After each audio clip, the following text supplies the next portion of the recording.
SIMS Hospital, Vadapalani, Chennai. Welcome to the epitome of luxury in Port Blair. Hotel Amy Grace marvel at the beautiful architectural designs and exquisite decor that grace every corner of our hotel. Every room at Hotel Amy Grace is a sanctuary of indulgence. Experience the height of luxury with our balcony rooms. Take a dip, unwind, and let the beauty of nature envelop you. Indulge your taste buds in our exquisite restaurant. The night comes alive at Hayden Bar. Exclusive candlelight dinners. Our dedicated staff is here to cater to your every need. Your comfort is our top priority.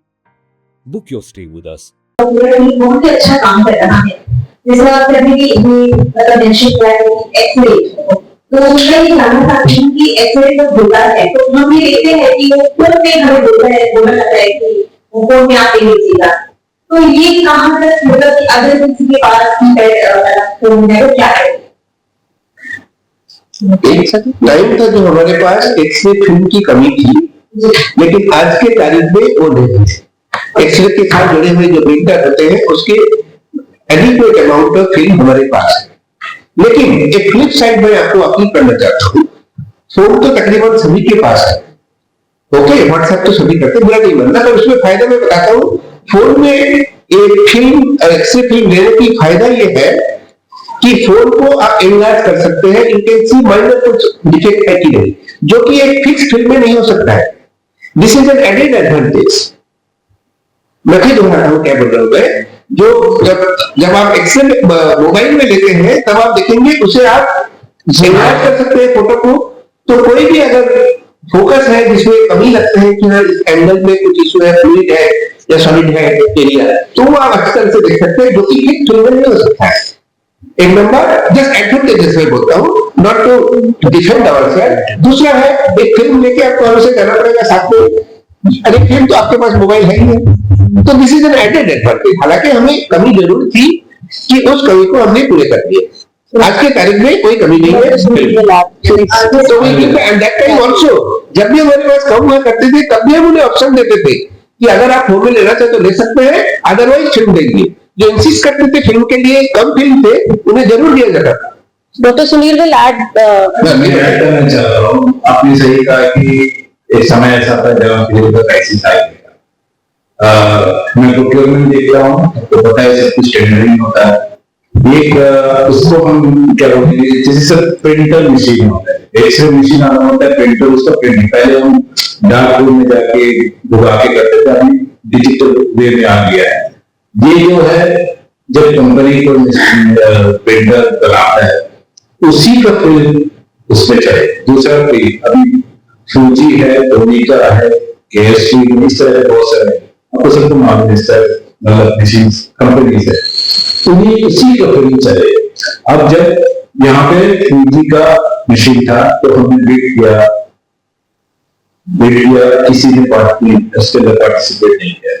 अब दिखता है GeM के अंदर में bidders बहुत लोग हैं इसके अंदर में और मटीरियल भी अवेलेबल है, लेकिन नोबडी इज पार्टिसिपेटिंग। फिर एक्सटेंड किया, एक्सटेंड करते करते करते कम से कम 6-7 महीना तक से एक्सटेंड करते हैं, क्योंकि हम बाहर से नहीं कह सकते। जब हमको दिखता है कि जेम में मटीरियल अवेलेबल है और लोग बिक्री करने के लिए है, हम नहीं जा सकते, तो हम रूल्स के हिसाब से चलता रहा। बाद में देखे जी का कंपनी को भी हमने कंसल्टेंट किया, आप ऑथराइज के लिए किसी को ये सप्लाई करें, बिल्कुल नहीं किया। फाइनली हमने एक पर्टिकुलर डीलर को डील किया, वो पर्टिकुलरली पंजाब से है, वो लकी हमारे यहाँ पर डिजिटल एक्सचेंज जब आया उसका प्रिंटर फूजी आया, तो उन्होंने फूजी का सेल हमें देने के लिए उन्होंने बिड में एंट्री करा।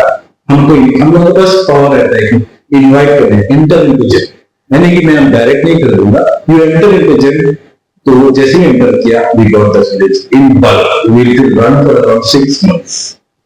अब कारण ये है, क्या वजह है कि भाई लोग पार्टिसिपेट नहीं कर रहे थे। वहां से एक खबर आता कि अंडमान इतनी दूर, इतनी चार्ज, सर हमको तो अपने बिजनेस तो चलता है बदल की। दैट इज द रीजन हमने फॉलो किया। we begged for the film it's out here. अभी सनी जैसे का this day, सनी जैसे डिजिटल डे में बोला हमें भी जाके एक्सरे रूम में देखने के डिजिटल एक्सरे देखने का मिला, तो you can just expand it करने के बाद फिर वो पर्टिकुलर बड़ा फिल्म को छोटा करके टुकड़ा करके भी काट के देता है, तो इट कैन बी उस तरह यूज करते हैं। तो यहाँ पे क्या है, सनी जैसे का मोबाइल एक्सीडेंटली हैपेंड, वो उसका पॉजिटिव पार्ट भी देखते हैं। कोई भी जगह कोई एडमिशन हो, कोई इंटरव्यू होता है, मेडिकल एग्जामिनेशन का डाटा को जब ट्रांसफर करता है डिजिटल, एक्सरे भी ट्रांसफर किया जाता है digitally. It's not a film. Film is so costly. It's so costly, loss of government money. आप देखेंगे वो फिल्म को दोबारा के बाद देखता है क्या, कुछ फाइंडिंग है तो fine, otherwise it goes to the dustbin. And that film is again used by somebody to remove silver. ये बिजनेस है, तो गवर्नमेंट मनी के सेव भी होते हैं। सामने जो है मैडिंग होने का ये भी होता है कि get out with the film.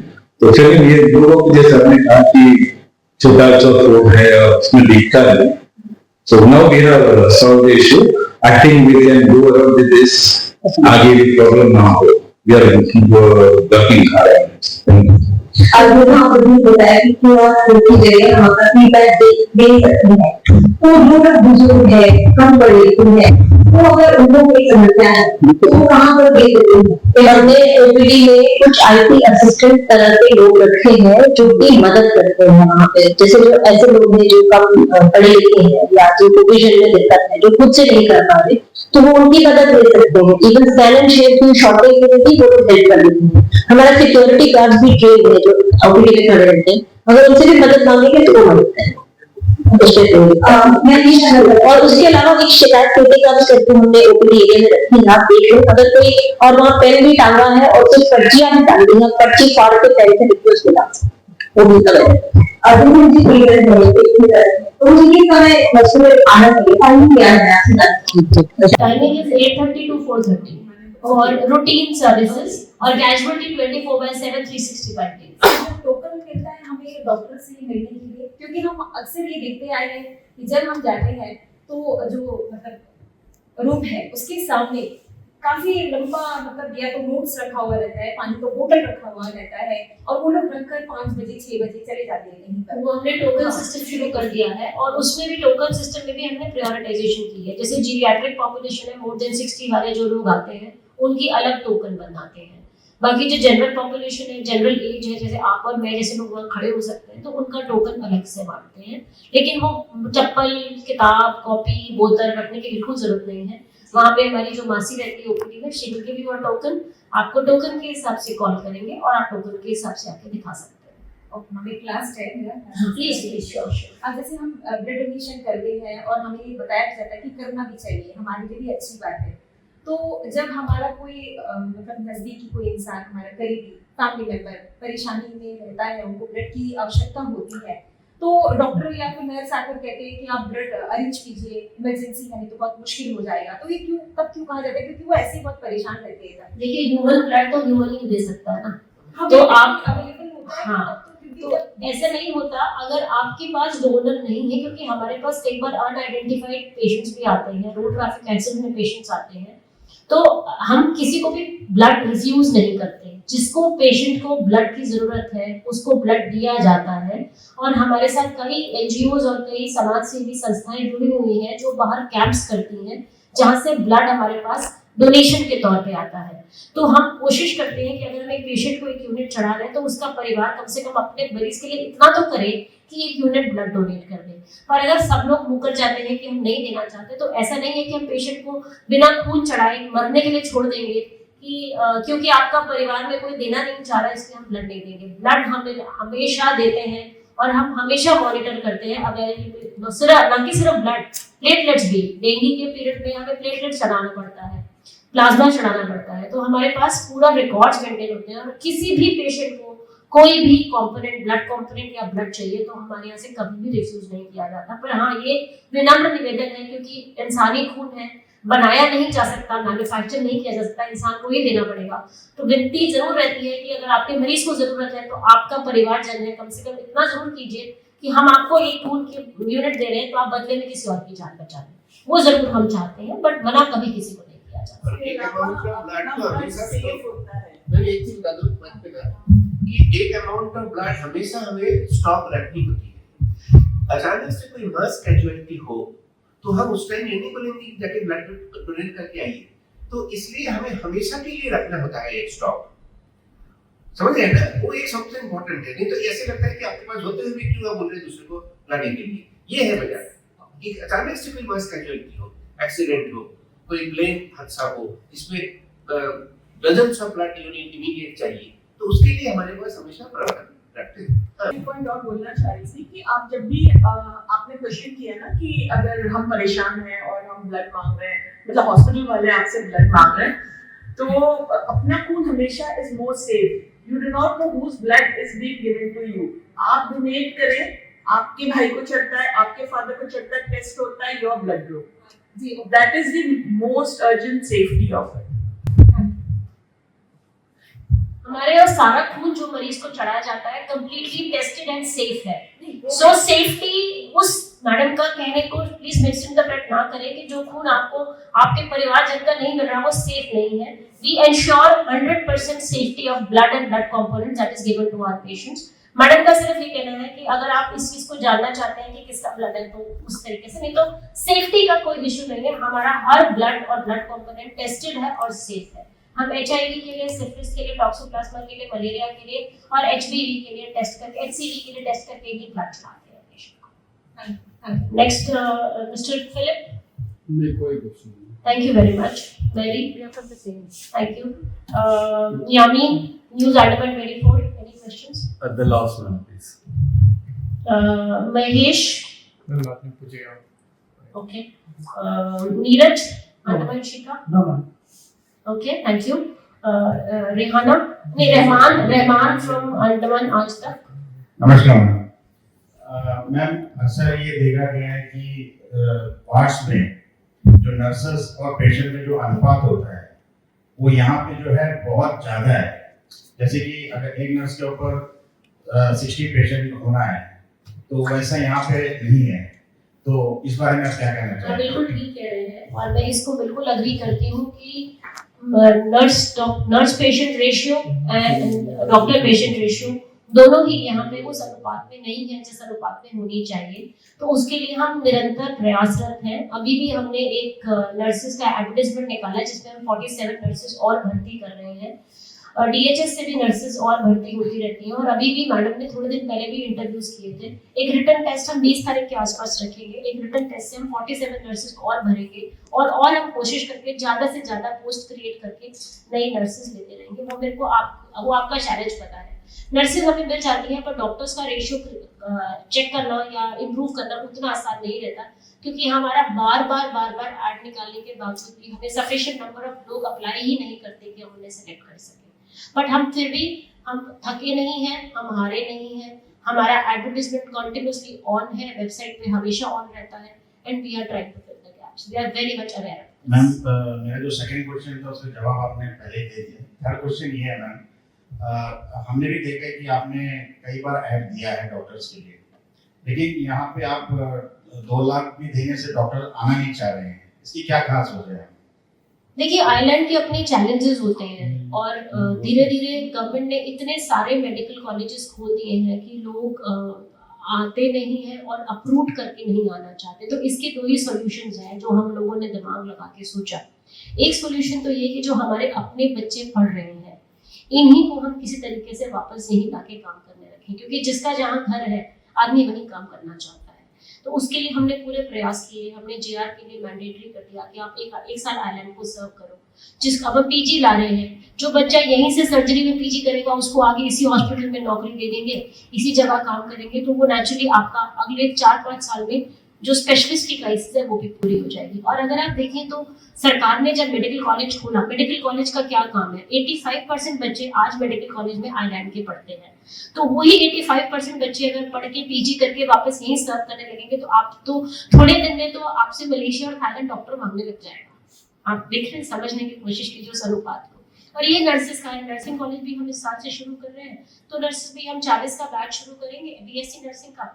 तो आपके अगर 40 हर साल में बच्चे पास होने लगे तो 5 साल में आप देखिए 200 नर्सेज आप क्रिएट कर लेंगे। आपका पूल वैसे ही इतना हो जाएगा कि आपके बच्चे दूसरे देशों में जाके भी सर्व करने लगेंगे। मैम नर्सेस का जहाँ तक बात है मैम, ऐसे भी नर्सेस काफी हैं यहाँ पे जो पढ़ लिख के नर्सेस नर्सिंग ट्रेनिंग करके बैठे हुए हैं, जिनका एज ओवर हो चुका है, तो अभी तो है आपके पास एज रिलैक्सेशन हम दे रहे हैं। अभी भी जो हम कर रहे हैं कार्ड किया है, जिसका हम 20 तारीख के आसपास एक रिटन टेस्ट ले रहे हैं बच्चों का।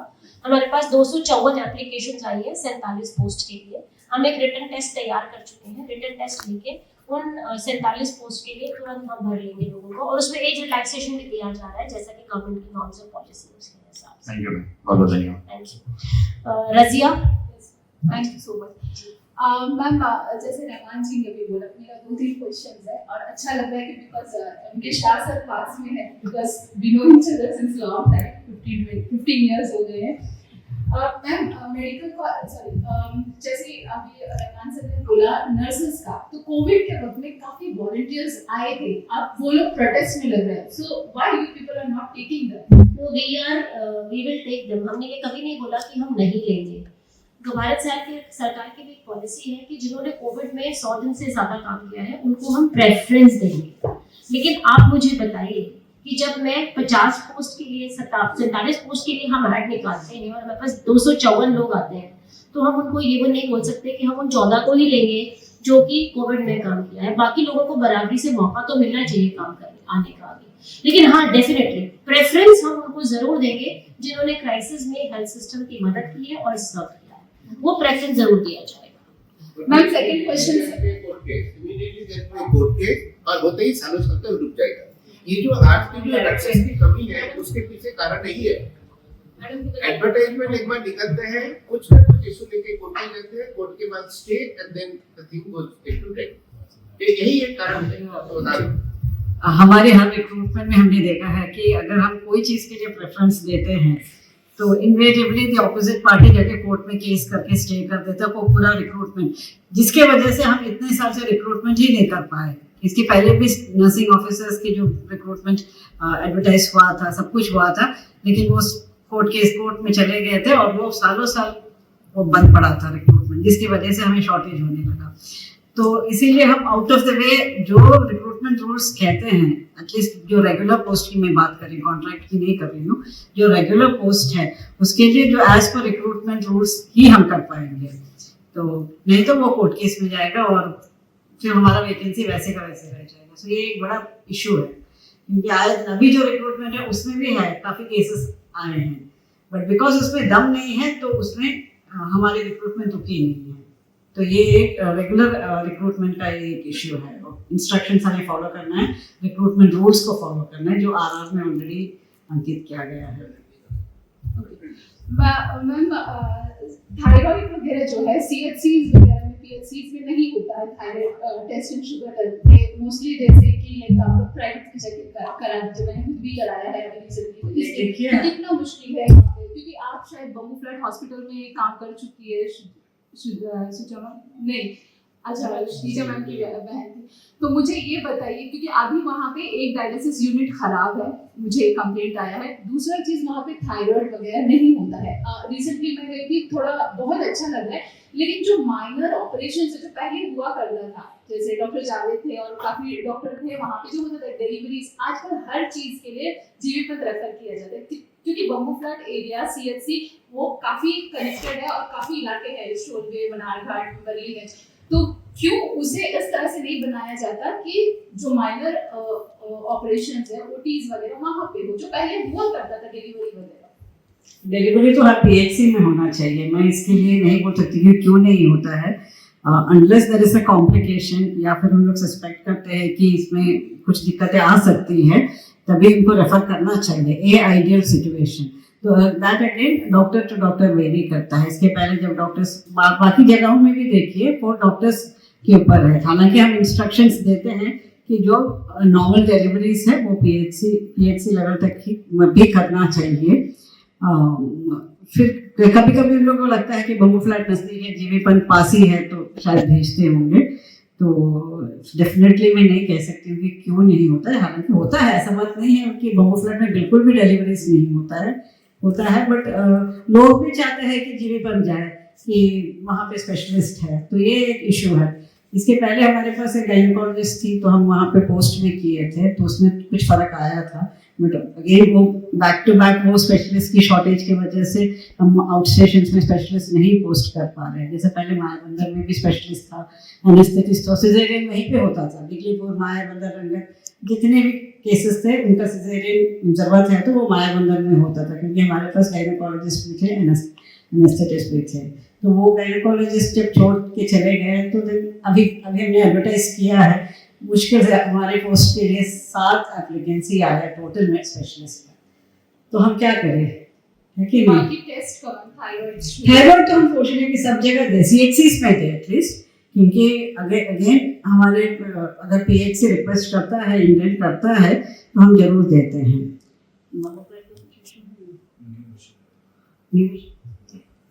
ब्लड के लिए नया रिक्वायरमेंट आया है। हम लोग जब तो रिक्वायरमेंट नहीं है तो हम लोग प्रोवाइड नहीं करते, क्योंकि वहाँ का पेशेंट लोड हमें जानना जरूरी होता है।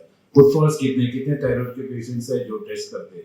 ये मशीन उतना कॉस्टली है, अननेसेसरी वो वेस्टेज ना होना चाहिए। नहीं बम्बू ब्लड नहीं, मैं नहीं बता, मैं फुटफॉल की बात कर रहा हूँ। वहाँ का टेक्निकल इशू ये है कि हमें वहाँ से रिक्वायरमेंट अभी रिसेंटली आया, मैं उसके ऊपर प्रोग्राम स्टार्ट कर रहा हूँ, क्योंकि बिकॉज फुटफॉल मिला है तो अकॉर्डिंगली हमने डिस्कस किया था we have to have a mission there. आपने बोला ना सर, ये वहाँ पे नहीं है, we going for it. Okay Shah sir, आपने जो है डेथ रेशियो के बारे में बोला अंडमान का।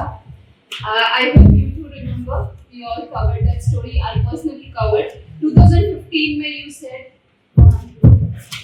सेड 96% डेथ रेट जो है नोट किया गया था जीवन 96% डेथ रेट का मतलब समझते हैं जो ऐसे नहीं है। आपने ये क्लैरिफाई किया यहाँ पे जस्ट बिकॉज रिसेंटली कुछ इंसिडेंट्स हुए हैं यहाँ पे जिसको लेके काफी हुए, लेकिन I just want to mention one thing and doctor Shah is very well aware of this. March 2015 में 22nd March, 23rd April and 13th मई और 24th मार्च, ये सिर्फ 2015 का मैं बोल रही हूँ, बाकी सारे मेरे पास है। लेकिन ये एक महीने में 3 डेथ प्रेग्नेंट लेडी का हुआ है बच्चे के साथ। आपको जो याद होगा होमाक्षी एंड कितना प्रिसाइजली तो सबको भी याद है। सबको याद होगा होमाक्षी को मैंने भी पहले देखा था, I was out of station, that's और जो है 2012 में जो डेथ हुआ था उसमें भूपेंद्र सिंह जो लेफ्टिनेंट गवर्नर थे, उन्होंने जो है मैजिस्ट्रेटिव इंक्वायरी भी बोला था। मुझे बस इतना पूछना है, क्योंकि एक lieutenant governor IP Gupta sir यहाँ पे थे, जिनका जो है बहू का डिलीवरी 98 में जो है अंडमान में हुआ था। वो दौर भी था कि एक लेफ्टिनेंट गवर्नर की बहू की डिलीवरी यहाँ पे होती है, और आज ऐसा है कि लोग प्रेफर करते हैं प्राइवेट हॉस्पिटल में जाना। Why 8 May 1998 was the born date of Sameer Sagar. तो वो थोड़ा सा बताइए। इसके कारण तो मैं बता नहीं सकता कि पर्सनल व्हाई पीपल उस वक्त सर नहीं कहते हैं, हम ये नहीं कह सकते कि हमारे पास सुविधा है क्यों हमारे पास नहीं करते, प्राइवेट में क्यों करते। Their affordability maybe they have a personal preference, we cannot dictate about that. तो मैंने आपको अभी स्टैटिस्टिक्स दी ना कि पिछले 10 मंथ में there has been no maternal death और there has been no reduction in the delivery either। ये नहीं कि डिलीवरी कम हो गए, नहीं सिजेरियन कम हुए, they are keeping a constant eye। क्या मैं यही रहा, इसके बाद भी अगर कोई जरूरत है प्राइवेट में, they are choice, they are personal, we cannot say कि क्यों जो हमारे यहाँ क्यों नहीं करा रहे। अब बताइए कैसे बोले पेशेंट को? We can only render services when they approach us. Okay, we cannot dictate you must come to us. Why media is not allowed to enter Jeevan Hospital? Thank you very much. I wanted to answer that question for a long time. Razia, पहले तो जो sir से आपने सवाल पूछा, मैं आपसे 2 बातें उस बारे में कहना चाहूँगी। जब आपने बोला कि एलजी साहब की बहू की डिलीवरी होती, तो आज भी आप ये जाने कि एलजी साहब का पूरा परिवार, सीएस साहब का पूरा परिवार और जितने भी हमारे सेक्रेटरीज यहाँ पर है, इंक्लूडिंग हम लोगों में भी, हम सब जीवीपंथ ही जाते हैं। हम में से कोई प्राइवेट हॉस्पिटल में नहीं जाता है। ऐसा नहीं है कि एलजी साहब की अफोर्डेबिलिटी नहीं है या सीएस साहब की अफोर्डेबिलिटी नहीं है या हम में से किसी की affordability. It's not about affordability. We trust our system, we know our drugs are good, we know our doctors are good, we trust our system. और हमारे एलजी साहब को भी हमारे पे ट्रस्ट है और एलजी साहब भी यहीं आते हैं अपनी बीमारियों को, परेशानियों को लेकर। दूसरा इशू आपने बोला डेटा के बारे में कि आप वो उस टाइम पे गए, तो डेटा के बारे में हम इतना पुराना डेटा में नहीं जा पाएंगे, क्योंकि अभी हमने बोला कि आज की सिचुएशन को ही हम कंपेयर कर सकते हैं। तीसरा आपका बहुत इंपॉर्टेंट पॉइंट, जिसके लिए हमने एडमिनिस्ट्रेशन ने प्रेस रिलीज निकाला है, एडमिनिस्ट्रेशन ने ऑर्डर निकाला है, और हम भी रिपीटेडली जो मीडिया पर्सनल हॉस्पिटल में घुस के जबरदस्ती बार्जन कर रहे हैं और वो कर रहे हैं, हम उसके खिलाफ FIR भी लिख रहे हैं। This is very clear on us. Media दुनिया में किसी भी अस्पताल में अलाउड नहीं होता है। क्यों? छोटी जगह है, उस छोटी जगह में मरीज और हेल्थ केयर प्रोवाइडर्स ही इतने हैं कि वो ही आ जाए वही काफी होता है। अगर मैं, और ऐसा नहीं है कि मैं आज बोलूंगी कि रजिया आप आ जाइए मीडिया अपना कैमरा और मीडिया लेके अस्पताल में, तो बाकी लोग कहेंगे कि हमें क्यों नहीं, फिर हमें भी आने दीजिए, तो वो पॉसिबल नहीं है। दूसरी चीज, अस्पताल मीडिया के लिए नहीं है, अस्पताल एक सरकारी अस्पताल है। अगर अस्पताल में आने वाला मरीज, एक चीज होती है कंसेंट, आप लोग सब समझते हैं उस चीज को। जब एक पेशेंट एक हेल्थ सर्विस चुनता है, वो चुन रहा है, वो सरकार को चुन रहा है प्राइवेट के ऊपर, और वो सरकार में आना चाहता है क्योंकि उसको पता है कि यहाँ फैसिलिटीज अच्छी है और पैसे नहीं देने पड़ रहे हैं, कम देने पड़ रहे हैं बनस्पत की प्राइवेट सेक्टर के। तो मीडिया का रोल आता है to bridge the gap between public and government. लेकिन यहाँ खासकर मैंने देखा है कि मीडिया एक अलग ही रोल प्ले कर रहा है, जो मुझे कभी समझ नहीं आया। जब मैं यहाँ पे आई, रज़िया मेरी बात पूरी होती है, फिर ऑब्वियसली सुनती हूँ आप क्या कहना चाहते हैं। जब मैं यहाँ आई और हमने पहली बार राउंड किया, डॉक्टर अर्पिता मेरे साथ थी, मैं हैरान हो गई देख के। ये तो आप लोग हिंदी फिल्मों में भी देखते होंगे कि ICU में बाहर एक कांच में से देख लेते हैं पेशेंट को, यहाँ पे पेशेंट के साथ 4-5 अटेंडेंट्स और 4-5 मीडिया वाले ICU में हमेशा रहते हैं। फिर आप कहते हो कि आपके ICU में इन्फेक्शन रेट ज्यादा है। कायदे से मेरे हिसाब से अगर मेरे पास सफिशिएंट नर्सेस हो, जैसा आपने बोला, तो मैं तो पेशेंट के अटेंडेंट को भी ICU और क्रिटिकल एरियाज में अलाउ नहीं करूंगी, क्योंकि मेरी डॉक्टर्स, हमारे नर्सेस, हमारे डॉक्टर्स इतने काफी हैं कि वो मरीज की देखभाल कर सके। लेकिन क्योंकि ह्यूमन रिसोर्स क्रंच है हमारे पास और हम मान रहे हैं इस चीज को, चैलेंजेस है, तो हम एक अटेंडेंट एक पेशेंट पे अलाउ कर देते हैं। लेकिन मीडिया, क्योंकि भीड़ तो बढ़ेगी अस्पताल में, जितनी भीड़ बढ़ेगी हमारे इंफेक्शन कंट्रोल पॉलिसीज नीचे चली जाएंगी, सैनिटेशन नीचे जाएगा, और सारा मीडिया वो भी नहीं है जो बिल्कुल सही पिक्चर दिखाना चाहता है। आप भी जानते हैं कि मीडिया में भी हर तरह के लोग हैं। सो वी डोंट वांट कि जनरल पब्लिक का कॉन्फिडेंस गवर्नमेंट सिस्टम में नीचे जाए। तो ये दोनों तीनों कारण है जिसकी वजह से हमने वो किया है। और एक बहुत बहुत ज्यादा इंपॉर्टेंट कारण ये है पेशेंट की कॉन्फिडेंशियलिटी और प्राइवेसी। जब मैं अस्पताल में जाके भर्ती होती हूँ या आप अस्पताल में भर्ती होते हैं, आप एक अलग वल्नरेबल स्टेट में होते हैं। आपके अंदर कहीं इधर ट्यूब डली हुई है, यूरेटर कैथेटर डाला हुआ है, आपने कैसे कपड़े पहने हुए, कपड़े ढीले हैं, टाइट है। हम नहीं चाहते पेशेंट की मर्जी के बगैर उसकी आइडेंटिटी कहीं भी रेडी हो। एक और भी बड़ी इंपॉर्टेंट चीज है इसी सिलसिले में मैं आपको बताना चाहूंगी। मैंने यहाँ पे देखा कि लोग जब आते हैं तो डलिया में खाने का सामान लेकर आते हैं कि मरीज को खाना बांटना है। वो केला बांटेंगे और फोटो खींच के मीडिया में डालेंगे। So we don't allow that. हमारे यहाँ जो मरीज भर्ती होते हैं हर अलग अलग डिजीज कंडीशन, जैसे डायबिटीज है, हाइपरटेंशन है। अब एक फल है जो डायबिटीज के मरीज को नहीं खिलाना है। अब आपने तो फोटो खींचने के लिए फोटो खींच के मेरे मरीज की तो शुगर बढ़ा दी, और फिर जब पेशेंट कॉम्प्लिकेशन में जाएगा आप बोलोगे जीबी पंत ने पेशेंट को मार दिया क्योंकि नेग्लिजेंस हो गई। आप ये तो देखेंगे नहीं कि पेशेंट को केला नहीं खाना था और हमने 2 केले खिला दिए, पेशेंट की शुगर खराब हो गई। तो ये, और मैं तब चेक नहीं कर पाऊंगी कि पेशेंट के साथ क्या हुआ और कौन से फैक्टर्स थे जिसकी वजह से पेशेंट की हालत बिगड़ी। तो बेहतरी इसी में है कि हम इस नियम का पालन करें और मीडिया और कैमरा वीडियोग्राफी हॉस्पिटल में ना करें। चलिए, मीडिया को तो अपनी मना कर दिया। फोटो ले रहे हैं, वीडियो ले रहे हैं, you cannot focus to that person. You can force media, but what about the family members who is sending all this from inside? CCTV watch के अंदर नहीं रखना है, because they might file a case against us. This is infringement to their privacy. Yes. We can by no means do it. No way to do that.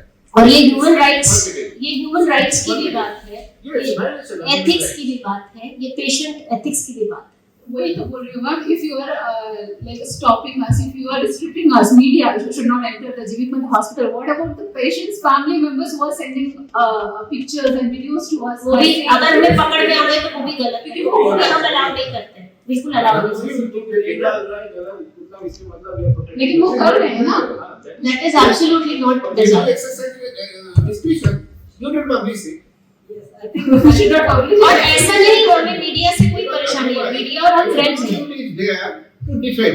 To destroy the reputation of this thing. This is not only design, but even one constructive criticism. Yes, you are entitled to criticize.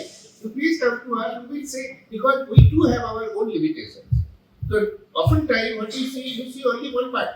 You don't know the constraint that you are in. जैसे मैंने nurses के बारे में बताया कि क्या दिक्कतें आई, इसलिए for years together we could not deploy. एक के बाद एक नर्सेस रिटायर हो रहे थे, but we could not replace that. तो उसके पीछे लोग यही बोलेंगे जी बंद के डॉक्टर कुछ नहीं करते, एडमिनिस्ट्रेशन कुछ नहीं करते. But this is the limit. That we cannot bypass the intention that has been decreed by the law. तो ये सारी बातें हैं. Thank you, Pradyumna. And आपका सुन के मुझे अच्छा लगा कि the CS and LG is the patient of GV Pant Hospital because the same thing said by R.K. Gupta sir to me in Delhi. They don't go anywhere else. You can go and ask them directly. You can ask CSL, you can ask LG, you can ask the secretaries. वो कहाँ जाते हैं? Families को भी यहाँ लेके आते हैं। नहीं ऐसा नहीं है। रज़िया जी हम ऐसा कुछ भी नहीं करते हैं। We have the same CT scan machine और MRI machine और क्या है? See obviously अगर LG साहब आते हैं, he is the head of the islands, he is the administrator, तो उनको तो अलग ही से एडमिनिस्ट्रेटर तो हम अलग तो देना ही पड़ता है. But it is the same X-ray machine. First lady had comes only tends to get the X-ray, and it is the same X-ray machine that we use for her. We don't have anything separately, and the only thing is we take her directly and get it done. That's the only preference करते हैं. That is all we do. But it is the same machine. Ultrasound वही machine से करते हैं. उनका जो भी करता है, it is the same machine that is used for everybody. ऐसा नहीं है कि कुछ. See. Yeah, you make these people aware of that. I would be very happy if the media plays a very good role in making these things. That how we can improve, make this. Because on our part we do have sessions with the staff, sessions with the doctors and the the other paramedical staff also. Your behavior should be this. We should be empathetic towards the patient. On a regular basis, we do have, but it is human nature. We cannot control them, but the most we can do is make them understand, have orientation sessions with them. That we do on a regular basis. Okay, so that our effort is also towards that direction, because we also believe that अगर प्यार से बात करते हैं तो आधी बीमारी चली जाती है. We believe in that. We believe in that too, and we are trying. But it is human nature. It is difficult to control because our staff strength is so huge that each person differs. तो कभी कभी ऐसा भी होता है कि patient party में उनको प्रोवोक कर देते हैं. That is also one side of the story, but that doesn't give us the license to behave rudely to anybody, no matter, because we are medical professionals and we are expected to show empathy towards our patients. Single point what ma'am said is कि जब हम ये expect करते हैं कि हम hospital जाएं और डॉक्टर और पेशेंट्स हमसे पोलाइटली बात करें, तो हम भी आपसे थोड़ा सा एक्सपेक्ट करते हैं कि जब आप हमारे पास हैं तो हमसे भी पोलाइटली बात करें. बिकॉज़ हम भी see we are also human beings, है ना. जो वहाँ पे डॉक्टर्स हैं, नर्सेज हैं, टेक्नीशियन हैं, जो भी आपको सर्विसेज दे रहे हैं वो भी इंसान है. और ऐसा नहीं कि अगर आप मुझसे प्यार से बात करेंगे तो मैं आपसे रूडली बात करूंगी. बिहेवियर हमेशा रेसिप्रोकेट होता है. It's always mirror.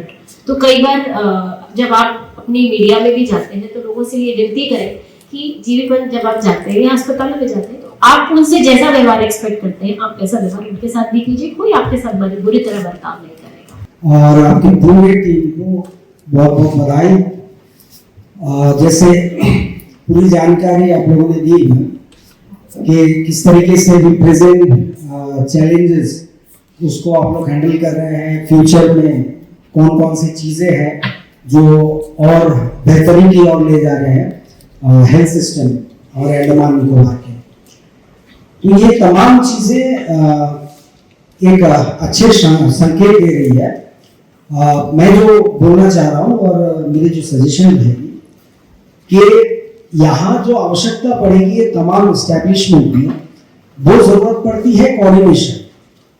और कोऑर्डिनेशन में जो बहुत जरूरी आवश्यकता होती है वो है रिस्पांस. तो तो शायद समझ पा रहे होंगे मैं क्या बोलना चाह रहा हूँ। दूर दराज आइलैंड है, CSC PSC तमाम जगहों पे है, सब सेक्टर्स है, वहां देखा जाता है कि ये चीजें कोई दिक्कत हो गई है, और चूंकि सी रोड है और बाई रोड है, तो कई बार ऐसे होता है कि कोऑर्डिनेशन होता है बट रिस्पांस नहीं देखा जाता है, जिसके लिए वहां पे जो दिक्कतें हो रही है, जिसके कारण से मरीजों को दिक्कत हो रही है, वो तुरंत वो प्रोवाइड नहीं हो पाता। तो इसके लिए क्या कोई आप लोगों ने तरीका सोचा है कि कोऑर्डिनेशन हो बेहतर और रिस्पांस भी वैसे ही तुरंत हो, ताकि हर चीज वक्त पे प्रोवाइड मुहैया कराया जा सके और तालमेल बनी रहे? इसके बाद का सवाल मैं पूछूं।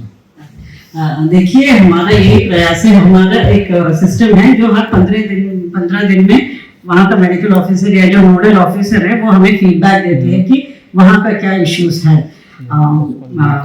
और जो ग्राम पंचायत की जो पंचायत मीटिंग्स होती है, ग्राम सभा, उसमें भी हमारा स्टाफ जाते हैं, पार्टिसिपेट करते हैं, एंड वहाँ में जो उस गांव में या पंचायत में जो इश्यूज रेज करते हैं, हेल्थ केयर इश्यूज, वो हमें कम्युनिकेट करते हैं।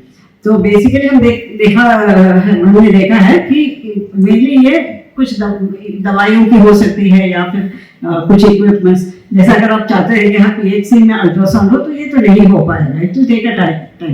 लेकिन जो छोटी छोटी इश्यूज जो हमारे लेवल में इमीडिएटली होता है, तो जैसे इंडियन भेजते हैं तो हम CMO स्टोर के साथ तैयार करके हम उनको पहुंचाते हैं।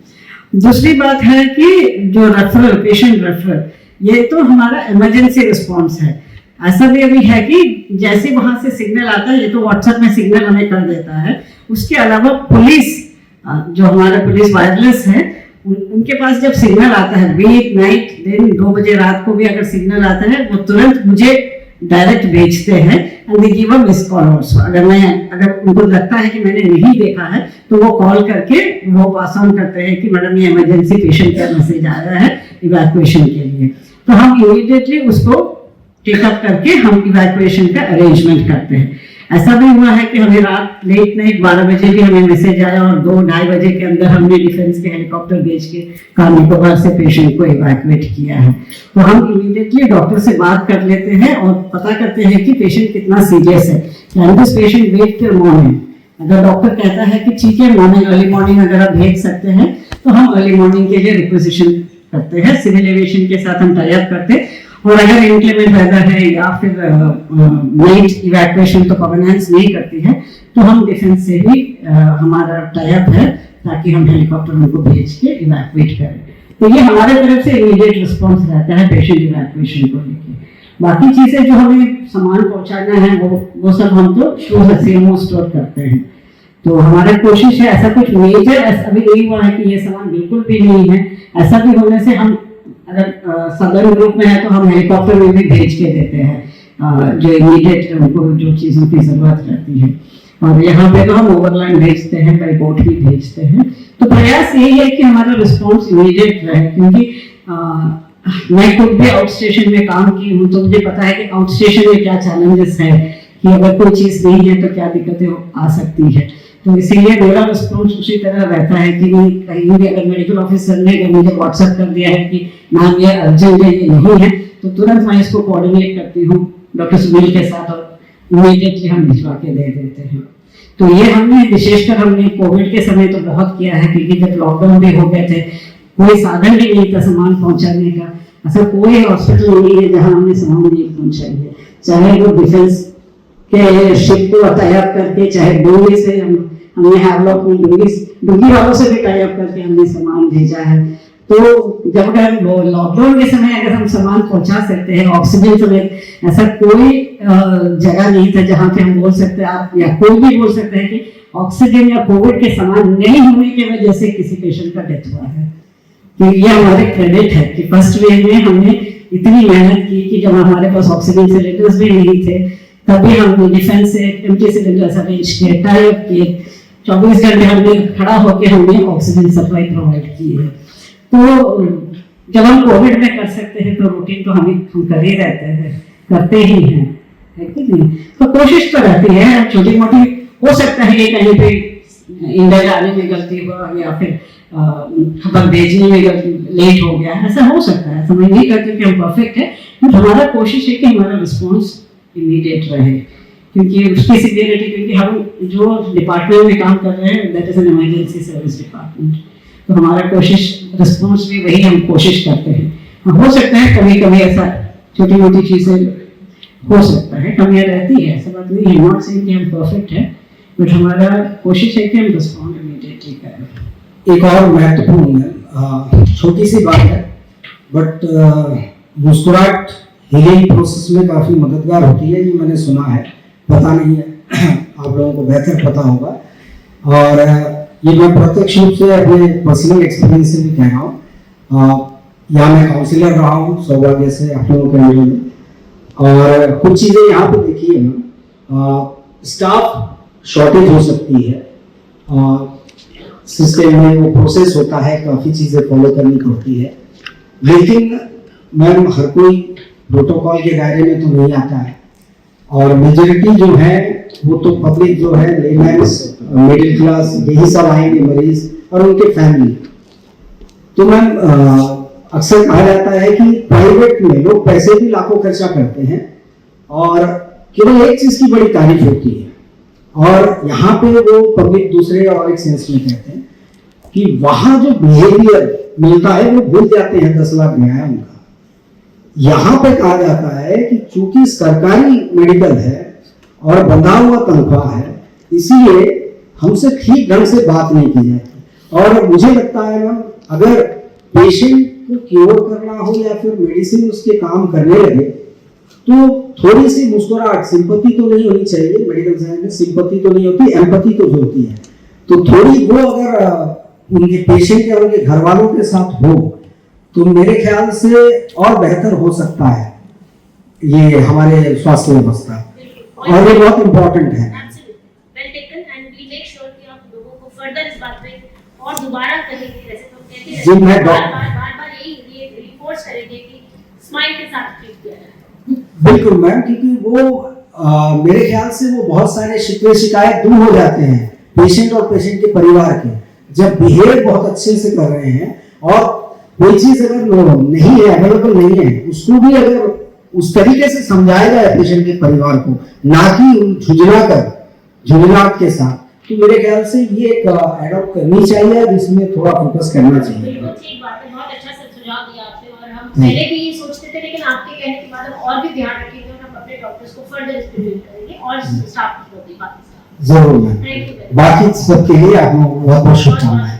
Thank you. So we come back to Yami from News Advertisement. Thank you ma'am. वैसे तो 3 सवाल थे मेरे, जिसमें 2 सवाल कवर हो चुके, एक तो नर्स अपॉइंटमेंट को लेकर और दूसरा मीडिया को लेकर। एक और चीज मैं ये कहना चाहूँगा कि बहुत कंप्लेंट्स हमें मिलते हैं कि साफ सफाई को लेकर, स्पेशली क्लीनलीनेस एंड हाइजीन, जैसे टॉयलेट्स वगैरह, एंड वाकई में मैम बहुत सारे फोटोज एंड वीडियोस सर्कुलेट होते हैं आए दिन, not when any incidents happening but regularly, कि जीबी पद में ऐसा हो रहा है, मीडिया क्या कर रहा है, इतना गंदा है।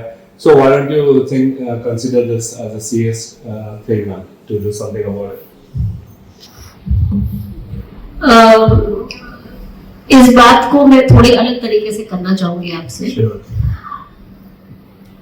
जब हमारा पेशेंट आता है, मैं आजकल normally every day morning we are on the rounds, I see people spitting in the corners of the hospital. Listen, let me complete, Yami. और मैंने डॉक्टर अर्पिता को एक ही इंस्ट्रक्शन दी है कि जहाँ पे आपको जहाँ पानी का कूलर लगा है ना, आपके पेशेंट के अटेंडेंस वहीं पे थूक रहे हैं। मेरी डॉक्टर अर्पिता को एक ही गाइडेंस है, और मैंने महेश, हमारा जो सैनिटेशन स्टाफ जो प्रोवाइड करता है, लड़का वो मेरे साथ राउंड पे रहता है, उसको एक ही गाइडेंस दी है कि अगर आपको कहीं कोई थूकता हुआ मिल जाए, उसको वहीं पकड़ के कान पे उसको बोलिए थूक को वापस अंदर ले ले, ये तो अच्छा नहीं होगा। बिकॉज सी डॉक्टर्स तो नहीं थूक रहे, हम क्लीन कर रहे हैं, we have a security and sanitation staff. हमने कायाकल्प में भी 85% से ज़्यादा स्कोर किया है, तो ऐसा तो नहीं है कि हम सफाई को लेके कॉन्शियस नहीं है हॉस्पिटल में। टॉयलेट की क्लीनिंग भी रेगुलरली हो रही है, कॉरिडोर्स की क्लीनिंग भी रेगुलरली हो रही है, और अब तो हम खुद मॉर्निंग में every day 8:30 morning I am on the rounds every day. तो मैं खुद जाके पर्सनली देख रही हूँ, मैं टॉयलेट्स में भी घुस के देखती हूँ, कॉरिडोर्स में देखती हूँ, बल्कि नालियाँ भी जहाँ पे ब्लॉक पड़ी है अभी हम एक वो भी देख रहे हैं, डीडीटी डालिए, क्लोरीन डालिए कि कहीं से भी मच्छर नहीं पनपने चाहिए हॉस्पिटल में जो पेशेंट अटेंडेंस है। तो एक मैसेज ये भी जरूरी है, बिल्कुल मैं एग्री करती हूँ, क्लेanलीनेस इज गॉडलीनेस, सफाई से 50% बीमारी बच सकती है और हम प्रिवेंशन पे ज़्यादा फोकस करना चाहते हैं, लेकिन गंदगी कौन फैला रहा है ये भी थोड़ा हमें देखना पड़ेगा। तो अगर जैसे हम अपने घर के टॉयलेट्स को इस्तेमाल करते हैं, जैसे हम अपने घर के वॉशरूम्स, वॉश बेसिन्स और कॉर्नर्स को यूज़ करना चाहते हैं, आप अपने घर में जब सफाई करते हैं, पेंटिंग करते हैं, वॉल पेंटिंग करते हैं, you not spit on the walls, so why in the hospitals? Because you think that this is somebody else's responsibility to clean it. ऐसा नहीं है, रिस्पॉन्सिबिलिटी हम सब की शामिल है। वो मरीज जो उस हॉस्पिटल को यूज कर रहा है, आप वहाँ पे टॉयलेट यूज करके फ्लश क्यों नहीं करते जब पानी की बाल्टी रखी है, मग रखा है? Use the flush, you are not using. तो प्रॉब्लम ये है कि हमें मिल के सिस्टम को, खाली हम या खाली आप सिस्टम को नहीं सुधार सकते, पेशेंट को इसमें बराबर की भागीदारी लेनी होगी, तभी ही सिस्टम सुधरेगा। जी, चोरी हो जा रहे हैं, दारू की बोतलें मिल रही है, पीडब्ल्यूडी वाले परेशान। परसों वो मैंने मेल वार्ड के पीछे की नाली और वो साफ कराई, सैनिटरी पैड्स, लोगों के शर्ट, बनियान, दारू की बोतल। तो जो सफाई कर रहे हैं वो भी इंसान है ना बेटा, वो दिन में 3 बार सफाई कर रहे हैं, उसके बाद अगर पब्लिक ना कोऑपरेट करे, मैंने आई हैव सीन बेड से उतर के बच्चे को खाट के नीचे वहीं पर टॉयलेट करा रही है। मैंने कहा माँ इसको साफ कौन करेगा, आप घर पे ऐसे ही करते हो। तो see, I'm not blaming you, blaming me, but the thing is, we all have to get together to do it. Responsibility is both ways. हम सुबह 3 बार क्लीन कर सकते हैं, है ना? जी हाँ, बिल्कुल। फ्लश के पॉट्स के अंदर बोतल्स, फ्लश टूटी हुई है, वो बाहर जो कॉमन बना हुआ है ना, उसमें पहले वो सिल्वर वाले लगे हुए थे, किसी ने उसको उल्टा, किसी ने उसको खोल के बिक्री कर दिया। मैंने कहा उसको वो करो, क्या बोलते हैं उसको, वेल्डिंग करो, किसी ने उसको भी तोड़ के बिक्री कर दिया। तो मेरा जेई इज लाइक मैम मैं कहाँ से लाऊंगा भाई, सरकार मेरे को इतनी थोड़ी ना देती है। आपकी एक रोल है जो आप, तो यू प्लीज स्प्रेड दिस, बजाय डॉक्टर की नहीं करने Thank you. आप कह सकते हैं पेपर में कि भाई ये सिविक रिस्पांसिबिलिटी है, सभी को इसमें पार्टिसिपेट करना चाहिए, हॉस्पिटल को साफ रखने में। खाली ये 2-4 इंसान से साफ नहीं हो सकता है, everyone should participate in that, then certainly the entire picture will change. आप तो खुद देखे होंगे ना। आपने कहा कि मीडिया पे आप लोग स्ट्रिक्ट है करके, मैं अपनी हर रिपोर्टिंग में ये कहता हूँ कि मैं एक इंस्टीट्यूट के बाहर खड़ा हूँ जहाँ पे लिखा हुआ है ऐसे कानून है और मैं इसका सम्मान करता हूँ, मैं बाहर करता हूँ। वहीं दूसरी बात, जब दूसरे कोई ऐसे मीडिया वाले जाते हैं, आप इसके ऊपर कोई एक्शन नहीं लेते हो। अगर एक्शन नहीं लोगे तो फिर हम सब बाकी भी है, हमें भी वो अधिकार होना चाहिए कि हम भी अंदर जाए। जी, घटना है जिसके लिए हमने एफआईआर दर्ज किया है एसएचओ एबरडीन को आज सुबह सबूत के साथ। We are not restricting entry of anybody, but the manner in which our picture is being tarnish, इसीलिए हमने बोला है कि ये क्या है, this is not the way. Thank you sir. और अभी आप लोगों ने रिसेंटली न्यूज़ में पढ़ी होगी, इको इंडिया ने भी प्रिंट किया है, डीटी ने भी प्रिंट किया है, जिसमें कि हमारे डॉक्टर्स ने रिप्रेजेंटेशन दिया था सीएस साहब को कि मीडिया की बहुत ज़्यादा इंटरफेरेंस की वजह से काम करने में दिक्कत हो रही है हॉस्पिटल में। और उसके बाद एडमिनिस्ट्रेशन ने एक ऑर्डर भी निकाला और एक प्रेस रिलीज भी दी गई डीटी में कि मीडिया और so called people who believe and who show that they are political parties, they get into the hospital and they are trying to interfere in the action and treatment protocols. तो उस पर भी administration काफ़ी सख्त है और media की interference को बिल्कुल भी एंटरटेन नहीं किया जा रहा है किसी भी लेवल पर। मैम गैचरम हॉस्पिटल कब तक खुलेगा, स्टार्ट होएगा? और 11 चरमा की बिल्डिंग तो रेडी है, बट वहाँ पे फायर सेफ्टी जो ऑडिट हुई थी उन्होंने कहा कि एक रैंप बनना है फायर सेफ्टी के, नहीं तो फायर सेफ्टी क्लियरेंस नहीं होगा।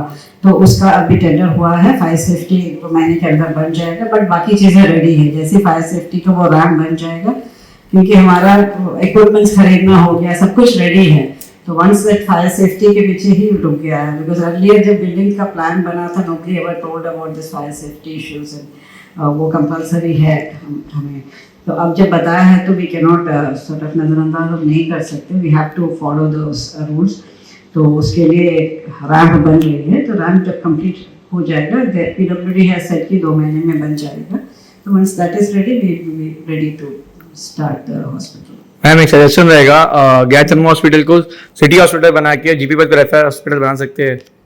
देखते हैं कि we can consider, because again we said कि जो मैन पावर की जो क्रंच हमें रहती है वो सॉर्ट आउट करना है कि हमें स्पेशलिस्ट अगर आएंगे तभी हम उसको उस तरह के बना सकते हैं। हमारी कोशिश है जितने हैं उससे हम स्टार्ट करेंगे एंड बाय फेज वाइज हम उसको अपग्रेड करते रहेंगे। We will add on the manpower and get things going. Thank you ma'am. एक सजेशन है, जैसे आपने कहा कि शिकायत पेटी जो ओपीडी में रखा हुआ है, अगर यही चीज प्रत्येक वार्ड में कंप्लेंट रजिस्टर अगर आप रख देंगे तो स्टाफ और पेशेंट के बीच में जो भी हो रहा है वो आप तक मतलब मिल जाएगी कि मतलब कहाँ पे गलतियां हैं। लागत इसका जो है शेयर सब जगह लगा के रखा है और सिस्टर लोगों को बताया है कि जो डिस्चार्ज स्लिप लिखते हैं ना, तब इंटर्न्स और जेआरएस को बोला गया कि पेशेंट को बता दें कि ये खाली वो क्यों आजकल तो सभी को पता है मोबाइल को स्कैन वाला ऐप है, उसको खाली स्कैन शेयर करना है, लेकिन गिव देयर फी नहीं हमारे गूगल पे आ जाती है, हम उसी को रख के मंथली 2 बार। लेकिन जो मतलब पढ़े लिखे नहीं है मैम, नहीं प्रत्येक वार्ड में तो नहीं है, हर वार्ड में है। But you can do this, your advice is We will take this suggestion and we will put the register. हर एक वार्ड में होगा तो मतलब पता चल जाएगा।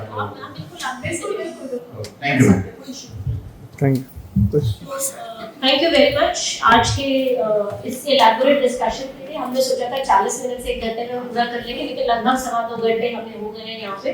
तो अंत में हम सिर्फ सभी तथ्यों का समीकरण करते हैं और यही कहते हैं कि जीबी पंत डिस्ट्रिक्ट हॉस्पिटल को एलएम्स के साथ जोड़ के टीचिंग हॉस्पिटल बनाने का आज फैसला जो लिया गया है सरकार द्वारा, इसका बेनिफिट ये है कि आज के दिन लगभग 90 स्पेशलिस्ट यहाँ पे जीबी पंत में काम कर रहे हैं जो एलएम्स के द्वारा ही भर्ती किए गए हैं। एलएम्स और डीएचएस एक साथ मिलके हाई क्वालिटी सर्विसेज, दवाएं, मशीनरी और वेल क्वालिफाइड डॉक्टर्स और स्टाफ से ही जीबी पंत को चला रहे हैं। तो जो लोगों को एक हमेशा मिसकॉन्सेप्शन रहता है कि ये दोनों अलग संस्थाएं हैं, ये अलग संस्थाएं नहीं है। जीबी पंत डीएचएस के अंडर आता है क्योंकि डीएचएस सभी फैसिलिटीज का है और इसको एलएम्स के साथ जोड़ा गया है एज टीचिंग हॉस्पिटल। तो ये सब मिलके ही सर्विसेज प्रोवाइड कर रहे हैं। यहाँ पे कोई लड़ाई, कोई कंट्रोवर्सी, कोई डिस्क्रिपेंसी आपस में नहीं है। हमारी सारी सर्विसेज और फैसिलिटीज की क्वालिटी गवर्नमेंट ऑफ इंडिया के मापदंड पर ही नापी जा रही है और 85% से ऊपर हाल ही में पाई गई है। ये भारत सरकार की टीम्स द्वारा भी सत्यापित किया गया है।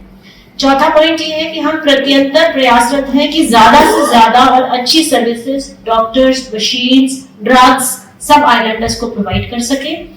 अस्पताल के एमआरडी सेक्शन से लिया गया डेटा और भारत सरकार द्वारा एकत्रित डेटा से यही पता चलता है कि ना ही यहाँ पे डेथ रेट, आईएमआर और एमएमआर भारत से ज्यादा है, बनस्पत कम है as compare to the India का डेटा, नेशनल डेटा। अस्पताल में एक बड़ी इंपॉर्टेंट बात जो मैं आप लोगों को कहना चाहूंगी और मैं चाहूंगी कि हम सब समझ लें इस चीज को कि अस्पताल में मरीज के पहुंचने का अर्थ ये है कि उसको एक अच्छा डॉक्टर देखेगा, एक अच्छी क्वालिटी दवा मिलेगी और सही मशीन, इक्विपमेंट, डायग्नोस्टिक जो चाहिए वो मिलेगा, जो कि जीबी पंत आज की तारीख में आपको देने में सक्षम है। हालांकि हमारे पास डॉक्टर्स की कमी है जिसमें हमने कुछ जेआर इत्यादि रख के पॉलिसी में बदलाव लाके भरने की कोशिश कर रहे हैं। दुनिया के किसी अस्पताल में ये हरगिज नहीं है, कहीं कोई वादा नहीं होता कि मरीज अगर अस्पताल पहुंच गया है तो उसकी डेथ नहीं हो सकती। डेथ फिर भी हो सकती है क्योंकि मरीज किस हालत में अस्पताल पहुंचता है, उसकी बेसिक कंडीशन क्या है, वो ट्रांसपोर्टेशन में कितना अपनी स्थिति को बिगाड़ के आया है। कई बार प्राइवेट में भी कई 3-4 दिन रख लेते हैं, जब पैसा खत्म हो जाता है और लगता है कि मरीज नहीं बचेगा तो बोलते हैं जीबी पंत चले जाओ। उस स्थिति में पेशेंट को बचा पाना मुमकिन नहीं होता है। डॉक्टर्स भगवान नहीं होते हैं, इंसान ही होते हैं और जो हमें सिखाया गया है उसके हिसाब से ही ट्रीटमेंट करते हैं। तो प्लीज इस बात को समझें। और फिर भी मैं आपको दोबारा याद दिलाना चाहूंगी कि हमारी डेथ रेट इंडियन डेटा के हिसाब से कम है। तो ऐसा नहीं है कि हमारे यहाँ ज्यादा लोग की डेथ हो रही है। जीबी पंत एक सरकारी अस्पताल है जहाँ पे भारत सरकार के अधिनियम और कानून के हिसाब से ही हम दवा, डॉक्टर इत्यादि प्रोवाइड कर सकते हैं और हमारे कुछ ट्रीटमेंट प्रोटोकॉल्स भी हैं और उन्हीं के हिसाब से हम इलाज करते हैं। आप सभी से विनम्र निवेदन है और आप सभी को कन्वे भी करें कि इलाज कैसे करना है, दवा क्या देनी है, कौन सी इन्वेस्टिगेशन करानी है, ये फैसले हमारे डॉक्टरों पर ही छोड़ दें। उस पे वो लोग जिन्हें की मेडिसिन का या मेडिकल एजुकेशन का या दवा का पता नहीं है या आधी अधूरी नॉलेज है, उसे डिक्टेट करने की कोशिश ना करें और खासकर भोली भाली जनता को तो बिल्कुल भी भड़काने की कोशिश ना करें। जीबी पंथ में प्रत्येक डॉक्टर को चुनने की जो प्रक्रिया है वो निष्पक्ष और पारदर्शी है और प्रत्येक नर्स, डॉक्टर जो भी यहाँ पे काम कर रहे हैं पूरी मेहनत, लगन और ईमानदारी से काम कर रहे हैं। तो भरोसा रखिए, कोई भी सुबह जब तैयार होकर अस्पताल निकलता है ये नहीं सोचता है कि आज मुझे किसी मरीज को मार के आना है।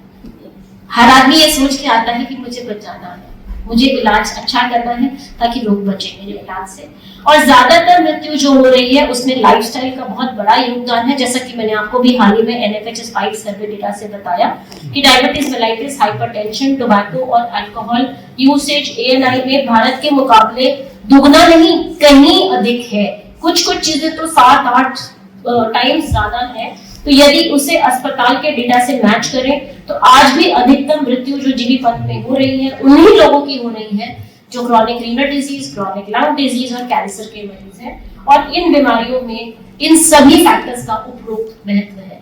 सो प्लीज आपका बड़ा इंपॉर्टेंट रोल है मीडिया का, लोगों में ये जागरूकता फैलाएं कि क्रॉनिक डिजीजेस में prevention is the best treatment. अगर आप प्रिवेंट कर सकते हैं तो प्रिवेंट कर लीजिए। बीमारी एक बार हो गई फिर वो काबू से बाहर चली जाती है चीज।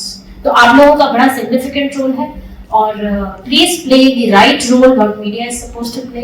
हम लोग हमेशा आपके लिए अवेलेबल हैं, लेकिन हम भी कुछ नियम और कानूनों से बंधे हैं। तो ऐसा नहीं है कि आप कभी भी कैमरा लेके मेरे ऑफिस में घुस जाएं या मैडम के ऑफिस में घुस जाएं और बताइए, वो नहीं हो पाएगा क्योंकि हम भी नियम से बंधे हैं। हमें अपने सुपीरियर से, अपने बॉसेस से परमिशन लेकर ही आपसे बात करने की इजाजत बनती है।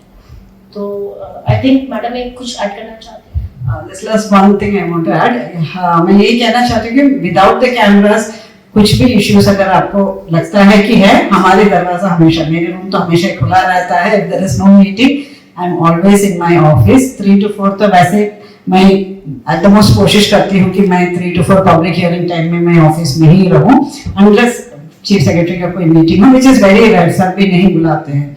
तो कभी भी कोई इश्यूज ऐसा है जो आप मीडिया में पब्लिश करने के पहले आप हमसे डिस्कस करना चाहते हैं तो कभी भी आप आके बात कर सकते हैं। And we are open to suggestions also, ताकि हम मिलके हम हमारे आइलैंड्स को बेहतर सर्विस हम दे सकें। Thank you.